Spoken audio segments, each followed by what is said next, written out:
I'm standing in the courthouse hallway, my hands shaking but my face calm. My mom won't even look at me. My dad keeps checking his watch like this is just another appointment he can rush through. "Sign it," he says, pushing the papers toward me. I stare at the document. My future, my life, already decided, already sold. I pick up the pen. My fingers tighten around it. "I understand," I say quietly. They both relax. That's when I smile, just a little, because what they don't know is, this isn't me giving up. This is me letting them think they've already won. My name is Madison Blake. I'm 24, and I'm telling this because sometimes the people who trap you don't realize you're the one holding the key. I grew up in Briarwood, Illinois, a quiet town where everyone knew each other, and more importantly, knew my family. The Blakes weren't just respected, they were untouchable. My dad owned half the commercial buildings in town. My mom ran charity events that got her featured in local magazines. From the outside, we looked perfect. Inside, it was different. Control was everything in our house. What I wore, who I talked to, where I went, every decision had to go through them. At first, I didn't question it. I thought that's just how families worked. But things changed when I got into Columbia University. I remember holding that acceptance letter, my hands trembling, my heart racing. It was my way out, my chance to finally live my own life. "I'm moving to New York," I told them that night. The silence at the dinner table was immediate. My mom set her fork down slowly. "No, you're not. I already got in. I earned this." My dad leaned back in his chair, staring at me like I'd just said something stupid. "You don't need that," he said. "Everything you need is here." I felt something snap inside me. I don't want to stay here. I want my own life. That's when his expression changed. Not angry, cold. "You don't have a life outside this family," he said. And just like that, the conversation was over. Or at least, I thought it was. The next morning, my acceptance email was gone. Deleted. My account, locked. I tried calling the university, but somehow my enrollment had been declined. I didn't understand how, until I overheard my parents talking in the living room. "She doesn't need to go anywhere," my mom said. "It's handled," my dad replied. "I spoke to the right people." My chest tightened. Handled? That's when I realized something terrifying. They weren't just controlling my life, they were rewriting it. Things moved fast after that. Too fast. Within weeks, they introduced me to Ethan Calloway. He was older, polished, from a good family, the kind of guy my parents approved of instantly. "This is your future," my mom said, smiling like she'd just given me a gift. I forced a smile back, but inside, I felt trapped. Ethan wasn't a bad person, but he wasn't my choice, and that mattered more than anything. The real betrayal came 2 months later. That's when they sat me down at the dining table. Papers already waiting. "We've made arrangements," my dad said. I looked down at the documents. Legal agreements, financial transfers, property clauses, and right there in bold, my name and Ethan's, attached, permanent. "This is just to secure everything," my mom added casually. "Secure what?" I asked, my voice shaking. "Our legacy," my dad said. That's when it hit me. This wasn't about love. This wasn't even about me. I was part of a deal, a transaction, a way to merge two powerful families. I pushed the papers away. "I'm not signing this." The room went quiet. Then my dad leaned forward, his voice low and steady. "You don't have a choice." I laughed, nervous, confused. "Of course I do." That's when he slid another paper toward me. Bank statements, my accounts, all empty. "I've been funding your life," he said. "Your car, your phone, your education." My stomach dropped. "If you walk away," he continued, "you walk away with nothing." I felt the walls closing in. Everything I thought was mine wasn't. That night, I packed a bag. I was ready to leave, ready to take whatever came next. But when I opened the front door, 2 security guards were standing outside. "We've been instructed not to let you leave," one of them said. I stared at them, my heart pounding. "You're kidding, right?" They didn't move, didn't blink, didn't care. I slowly closed the door, and that's when I realized the truth. I wasn't just being controlled, I was being contained. The next morning, my mom knocked on my door like nothing had happened. "Breakfast is ready," she said softly. I opened the door, looked at her, really looked at her, and for the first time in my life, I saw a stranger. A week later, they brought me to the courthouse, everything already prepared, everything already decided. That's where the story began, with a pen in my hand and a choice they thought I didn't have. I signed the papers. That's the part everyone gets wrong when they hear my story. They think I fought back right there in the courthouse, caused a scene, refused everything. No, I signed, because sometimes the only way out is to make them believe you're already in. The moment we got home, my parents were different, lighter, relaxed, like a deal had finally closed. "You did the right thing," my mom said, kissing my cheek. I smiled, nodded, played the part perfectly. Inside, I was already planning their downfall. Step 1 was simple. Stay quiet. No arguments, no resistance, no emotion. I became the version of me they always wanted. Obedient, calm, predictable. And it worked. Within days, the security guards were gone. Within a week, I had access to my phone again. They thought they had broken me. That was their first mistake. Step 2, information. If I wanted out, I needed to understand what they'd done.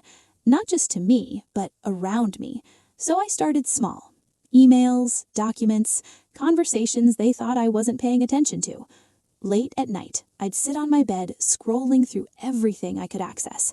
That's when I found it, the real reason behind the deal. My marriage to Ethan wasn't just about family values. It was about money, a failing investment my dad had made years ago, hidden behind layers of fake success. Ethan's family? They were the bailout, but only if the families were tied together, permanently. I stared at the screen, my chest tightening. So that was it. I wasn't a daughter, I was collateral. That's when I realized something important. If their power came from secrets, then secrets could destroy them. Step 3, an ally. I couldn't do this alone, and there was only one person close enough to the situation, Ethan. At first, I thought he was just like them, controlled, strategic, part of the plan.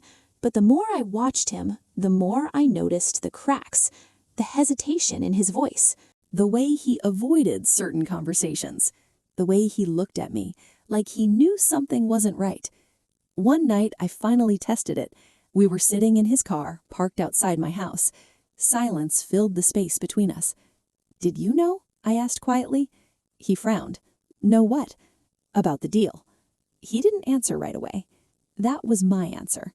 "I didn't have a choice either," he said finally. I turned to him, studying his face. "You expect me to believe that?" He let out a breath, running his hair through his hair. "My family's company is collapsing," he said. "This arrangement, it saves it." I almost laughed. Funny, same story, different house. For a moment, we just sat there. Two people, tied into something neither of us chose. That's when I leaned closer. "What if we both walk away?" I asked. He looked at me like I'd just suggested something impossible. "They'd destroy us," he said. I shook my head slowly. "Not if we get there first." That was the moment everything changed, because I saw it in his eyes. The shift, the realization. He wasn't just trapped, he was ready. Step 4, build the exit, together. Over the next few weeks, we worked in silence, careful, precise. I gathered proof of my dad's hidden deals. Ethan pulled financial records from his side. Emails, contracts, transfers, everything they thought was buried, we got to the surface. Every night I'd lie in bed staring at the ceiling, my heart racing. One mistake and everything would fall apart. But the fear didn't stop me anymore. It pushed me. Because for the first time since all this started, I wasn't trapped. I was moving, planning, taking control. And soon, it would be time to act. The first move had to be perfect. No hesitation, no warning. Because once we started, there was no going back. It began at the engagement party. Of course it did. My parents went all out. Huge venue in downtown Chicago, chandeliers, live music, people in expensive suits pretending to care about love. But this wasn't about love. It was a celebration of control, a deal dressed up as a fairy tale. I stood at the center of it all, wearing a white dress I didn't choose, smiling at people I didn't trust. "Stay close," my mom whispered as she passed by me. I nodded, like always. Across the room, Ethan caught my eye. Just a small look. That was enough. We were ready. Step 1, expose the cracks. Not everything at once, just enough to make people uncomfortable, curious, suspicious. Halfway through the night, my dad stepped up to the stage, glass in hand, smile locked in place. "Thank you all for being here to celebrate this beautiful union." That's when it happened. The screens behind him flickered. At first, no one noticed. Then the music cut out. The room went quiet. A video started playing. Emails, numbers, contracts. My dad's voice filled the room. Recordings of conversations he thought no one would ever hear. Talking about money, about deals, about me. A ripple moved through the crowd. Confusion, whispers, phones coming out, recording. My dad froze on stage. "What is this?" he snapped, looking around. My mom's face went pale. For the first time in my life, they didn't look in control. Step 2, shift the pressure. Ethan moved beside me, his voice low. "They're panicking," he said. "Good," I replied. But inside, my heart was racing, because this was only the beginning. Suddenly, the screens went black. Too soon. I frowned. "That's not right," I whispered. Ethan stiffened. I didn't stop it. And then, everything got worse. The lights cut out, the entire room dropped into darkness. Gasps echoed around us. Someone screamed. Emergency lights flickered on a few seconds later, but the mood had changed. This wasn't part of the plan anymore. Security rushed in. Not ours. Different uniforms. Stricter. Faster. "Everyone stay where you are," one of them shouted. My stomach dropped. This wasn't just chaos. This was intervention. Ethan grabbed my arm. "We've been exposed," he said under his breath. "No," I said quickly. "That doesn't make sense." But even as I said it, I knew something had gone wrong. Across the room, my dad stepped down from the stage, his eyes scanning the crowd, looking for something or someone. Then his gaze landed on me, and in that moment, I realized the truth. He knew. Not everything, not yet, but enough. He started walking toward me, slow, calm, controlled, like he had already adjusted to the situation, like he always did. "Madison," he said, stopping just a few steps away. His voice was steady, too steady. "What did you do?" I felt Ethan's grip tighten slightly. The room around us faded into noise. This was it, the moment everything balanced on. I could deny it, play innocent, try to escape, or I could finally stop pretending. I looked him straight in the eyes, and for the first time in my life, I didn't feel small. "I'm just getting started," I said. His expression didn't change, but his eyes did, darkened, sharpened, and that's when he leaned closer and whispered something that made my entire body go cold. "You really think you're the only one with a plan?" My breath caught, because suddenly, this wasn't my game anymore. "You really think you're the only one with a plan?" My dad's words didn't sound like a threat. They sounded calm, certain, and that scared me more than anything. For a second, I couldn't move. The noise around us faded into nothing. It was just me and him, the man who had controlled every part of my life, now standing in front of me like he already knew how this would end. Then he stepped back and smiled. "Let's not do this here," he said, glancing at the crowd, like this was still his stage, like he was still in charge. But I didn't move. I couldn't, because something didn't feel right anymore. Ethan leaned closer. "We need to go, now." I nodded quickly. This wasn't over, not even close. We slipped out through the side exit, the cold Chicago air hitting my face like a shock. My heart was racing. "Something's wrong," I said. Ethan looked at me. "Yeah, I know." "No," I shook my head. "I mean, really wrong. The video cut early. The lights, none of that was us." He went quiet, too quiet. "Ethan," I said slowly, "what aren't you telling me?" He stopped walking, didn't look at me. That was my answer. I didn't know everything, he said finally. Not at first. My chest tightened. Not at first? He turned to face me, his expression conflicted. My father found out what you were doing, he said. He approached me a week ago. Everything inside me froze. A week ago? He gave me a choice, he continued. Help them contain it, or watch both our families collapse. I stared at him. The person I trusted. The person who said we were in this together. And what did you choose? I asked quietly. He didn't answer. He didn't have to. I felt something break inside me. Not loud, not dramatic, just gone. You used me, I said. It wasn't like that. Don't, I cut him off. Don't lie again. For a moment, neither of us spoke. The wind moved around us, cold and sharp.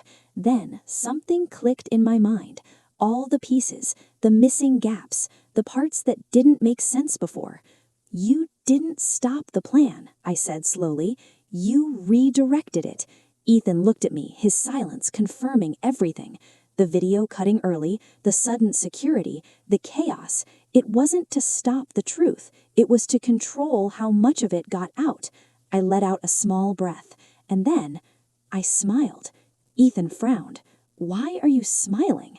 Because in that moment, I realized something he didn't, something my parents didn't. They all thought they were ahead of me, that they had contained the damage, that they were still in control, but they missed one thing. Check your phone, I said calmly. Ethan hesitated, then pulled it out. His expression changed instantly. What did you do? He asked. I stepped closer, my voice steady. While you were busy managing the version of the truth in that room, I paused. To people who don't disappear problems, they expose them.